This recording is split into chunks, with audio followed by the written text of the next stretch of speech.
maybe that sounds familiar to you. Gunshots heard in the Metro East in the early hours of 2024. This video was taken specifically in Cahokia Heights. It is a problem we see every single year across the bi-state, despite it being illegal and dangerous. First Alert 4's Russell Kinsaw joins us live tonight, breaking down this concerning trend. Russell? Yeah, as you said, despite the fact that it is illegal, it is awfully dangerous. The St. Louis Police Department every year gets hundreds of calls about people firing guns into the air to ring in the new year.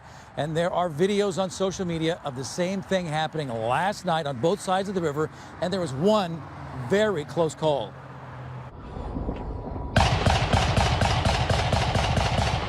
It sounds like Afghanistan.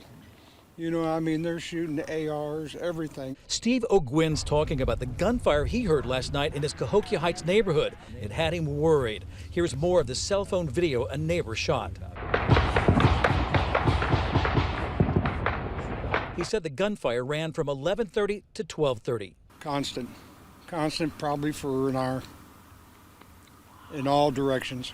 What goes up must come down, and it did. Right onto Joshua Eutrecht's house in Florissant. He sent First Alert 4 photos of the 9mm bullet that went through his roof and landed 12 inches from where he was sitting.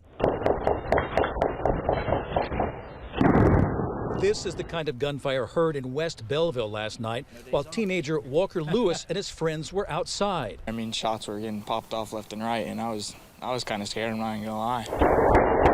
Lewis's mother quickly ordered the boys inside. Lewis understood the danger and asks those who follow this dangerous practice, is the risk worth it? At the end of the day, if you're just popping shots up in the air, I mean, is it worth it for someone to get innocently killed or something or hurt? So a Missouri State Representative from Kansas City has pre-filed legislation to try to cut down on this problem of celebratory gunfire. It would increase the penalties for recklessly firing a gun within the city limits. Live in Midtown, Russell Kinsaw, First Alert 4. Unfortunately, it is a storyline every single year. All right, Russell, thank you. Well, in